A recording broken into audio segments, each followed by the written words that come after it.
नमस्कार दोस्तों, मैं आलोक शुक्ला अपने YouTube चैनल पर आपका स्वागत करता हूं। आज मैं उपस्थित हूं कक्षा 12वीं की काव्य पुस्तक आरोह के पाठ 2 आलोक धनवा जी की कविता पतंग के साथ। आलोक धनवा जी का जीवन परिचय और उनके काव्य का परिचय आपकी पाठ्य पुस्तक में दिया गया है, उसे यहाँ दोहराने की आवश्यकता नहीं है। पतंग उनकी लंबी कविता है, लेकिन आपकी पुस्तक में कविता का केवल तीसरा भाग ही दिया गया है, इसलिए हम यहाँ उसी की चर्चा करेंगे। लेकिन आगे बढ़ने के पहले मेरी चैनल को सब्सक्राइब जरूर कर लीजिए और बेल आइकॉन भी दबा दीजिए ताकि आपको हर नए वीडियो का नोटिफिकेशन मिलता रहे। आलोक धनवा का केवल एक ही काव्य संग्रह प्रकाशित हुआ है। वे सांस्कृतिक और सामाजिक कार्य भी करते रहे हैं। विभिन्न संस्थानों में उन्होंने अतिथि व्याख्याता के रूप में भी काम किया है। पतंग उनकी लंबी कविता है। आरोह में इस कविता का केवल तीसरा भाग ही दिया गया है। जब कभी इस कविता की बात होती है तो विशेष रूप से बिंबों की चर्चा की जाती है। बिंब का अर्थ है इमेज या चित्र। कवि ने अपने शब्दों के माध्यम से पतंग उड़ाते बच्चों का ऐसा चित्र खींचा है कि पढ़ने वाला कविता के भीतर उन बच्चों को देखने लगता है। यही बिंब है। आइए कविता प्रारंभ करते हैं। सबसे तेज बौछारें गईं, भादों गया, सवेरा हुआ, खरगोश की आंखों जैसा लाल सवेरा। कवि यहां कह रहा है कि बारिश का मौसम समाप्त हो गया है। भादों का महीना बारिश का होता है। बारिश के मौसम में बादलों के कारण सुबह की लाली क्षितिज पर नहीं दिखती, जैसे सवेरा हुआ ही ना हो। पर अब भादों समाप्त हो गया है, इसलिए सवेरा होता दिखता है और कवि को लगता है जैसे उषा का लाल रंग किसी खरगोश की आंखों के लाल रंग जैसा है। यहाँ आप उपमा देखिए जिसमें खरगोश की आंखों के लाल रंग को उषा के लाल रंग जैसा बताया गया है। शरद आया पुलों को पार करते हुए, अपनी नई चमकीली साइकिल तेज चलाते हुए, घंटी बजाते हुए, जोर जोर से चमकीले इशारों से बुलाते हुए, पतंग उड़ाने वाले बच्चों के झुंड को चमकीले इशारों से बुलाते हुए। बारिश के बाद सर्दी का मौसम आता है जिसे शरद ऋतु भी कहते हैं। कवि शरद ऋतु की कल्पना किसी बच्चे के साथ करता है, जैसे बच्चे उत्साह से खेलते कूदते साइकिल चलाते हुए मजे लेते हैं, वैसे ही शरद ऋतु भी किसी बच्चे की तरह मस्ती कर रही है और बच्चों के झुंडों को बुला रही है पतंग उड़ाने के लिए। कवि के लिए बच्चों को बुलाने के इशारे भी चमकीले हैं।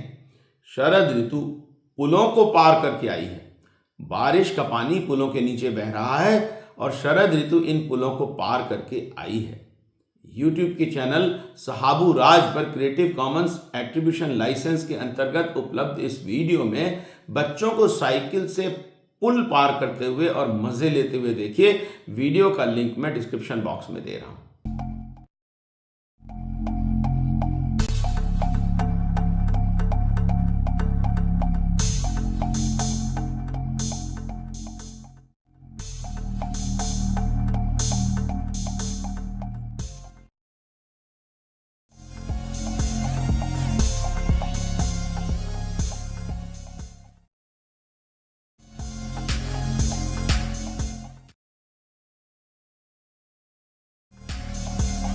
और आकाश को इतना मुलायम बनाते हुए कि पतंग ऊपर उठ सके, दुनिया की सबसे हल्की और रंगीन चीज उड़ सके, दुनिया का सबसे पतला कागज उड़ सके, बांस की सबसे पतली कमानी उड़ सके, कि शुरू हो सके सीटियों, किलकारियों और तितलियों की इतनी नाजुक दुनिया।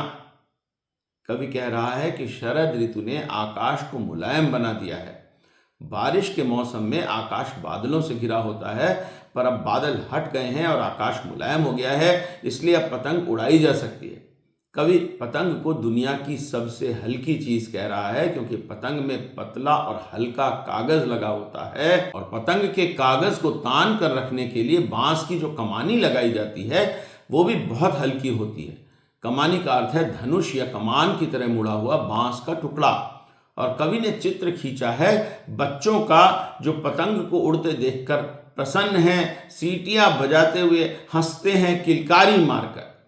कवि पतंग की तुलना तितलियों से भी करता है जो पतंग की ही तरह उड़ सकती हैं और पतंग की ही तरह नाजुक भी हैं।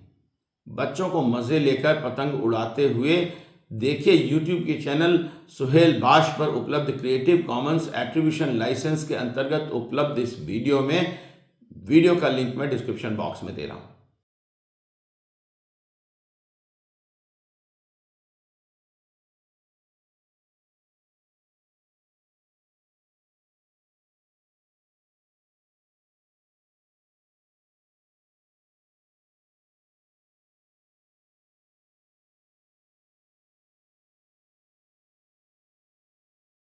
जन्म से ही वे अपने साथ लाते हैं कपास, पृथ्वी घूमती हुई आती है उनके बेचैन पैरों के पास।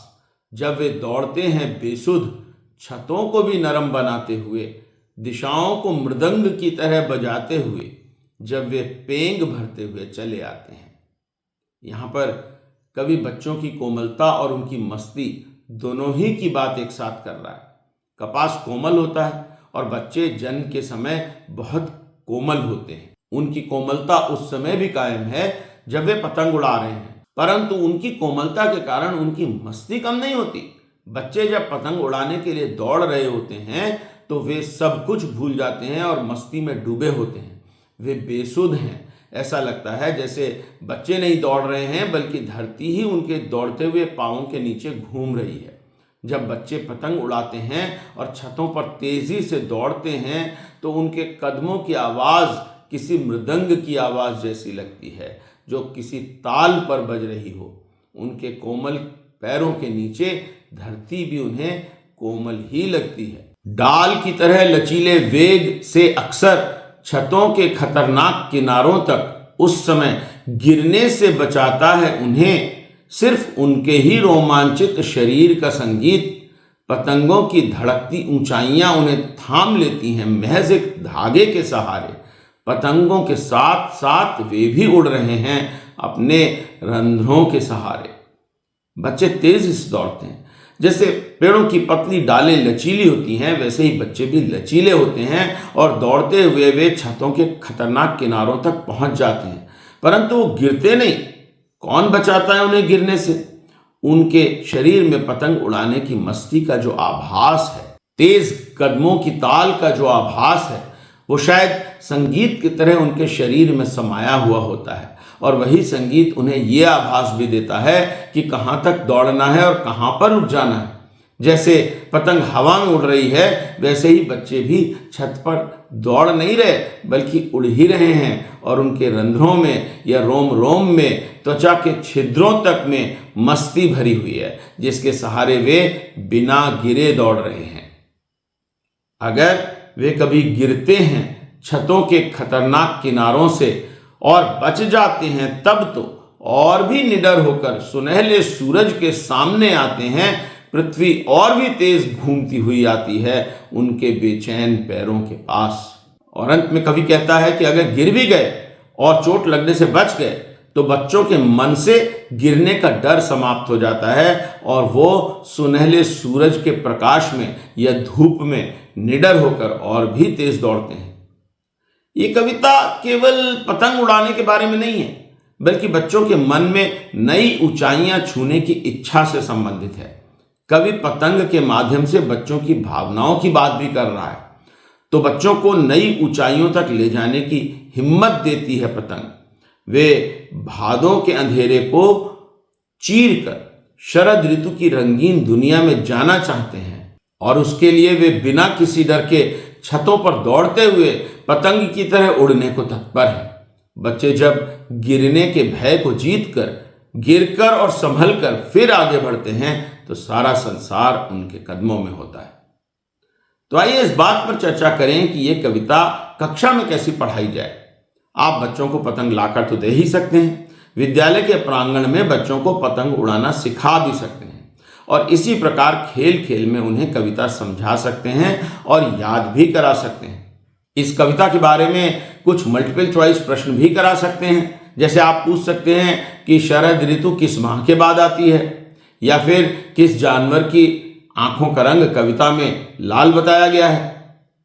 इसी तरह के दूसरे भी मल्टीपल चॉइस प्रश्न आप बना सकते हैं। इसके अतिरिक्त आप कविता के अंशों का भावार्थ समझाने के बाद कक्षा कार्य या गृह कार्य के रूप में बच्चों से कविता के विभिन्न अंशों का भावार्थ लिखवा भी सकते हैं। कविता के विभिन्न अंशों के संबंध में छोटे प्रश्न भी आप कक्षा में पूछ सकते हैं, जिनके कुछ उदाहरण पुस्तक में दिए हुए हैं। इसके बाद आप चाहें तो कविता के बिंबों पर चर्चा कर सकते हैं। कविता में अनेक दृश्य बिंब हैं, जैसे पृथ्वी घूमती हुई आती है जब वे दौड़ते हैं बेसुध, छतों के खतरनाक किनारों तक, पतंगों की धड़कती ऊंचाइयां उन्हें थाम लेती हैं महज एक धागे के सहारे। जब बच्चे दौड़कर छतों के खतरनाक किनारों पर पहुंच रहे हैं, उस समय उन्हें यह भी तो लग सकता है कि वे दौड़ नहीं रहे हैं बल्कि पृथ्वी घूम रही है और घूमकर उन्हें छतों के किनारे तक ले जा रही है, और वे पतंगों को उसके मांझे से उड़ा नहीं रहे हैं बल्कि उड़ती हुई पतंग उसी मांझे के सहारे बच्चों को ही थामे हुए है। या फिर ये बिंब देखिए, छतों को भी नरम बनाते हुए। यहां पर छत वास्तव में तो नरम नहीं बन गई, परंतु बच्चों की मस्ती में छत उन्हें चुभती नहीं है बल्कि नरम लगती है। या फिर देखिए, दिशाओं को मृदंग की तरह बजाते हुए। दिशाएं किस प्रकार मृदंग की तरह बज सकती हैं? सोचिए, दौड़ते हुए बच्चों के पैरों की आवाज जब सभी दिशाओं में गूंजती है तो वो मृदंग की ताल के समान सुनाई पड़ती है। इस प्रकार आप कविता में अन्य बिंबों की व्याख्या भी कर सकते हैं। आप अन्य कवियों के द्वारा प्रकृति चित्रण के बारे में बात करके उनकी तुलना भी इस कविता से कर सकते हैं। यदि आप अपनी कक्षा को साहित्य के अगले सोपान तक ले जाना चाहते हैं तो इस कविता के दार्शनिक पहलुओं पर भी बात कर सकते हैं। तो आज के लिए इतना ही। जल्दी ही फिर मिलेंगे आरोह के अगले पाठ पर चर्चा के साथ। तब तक के लिए नमस्कार।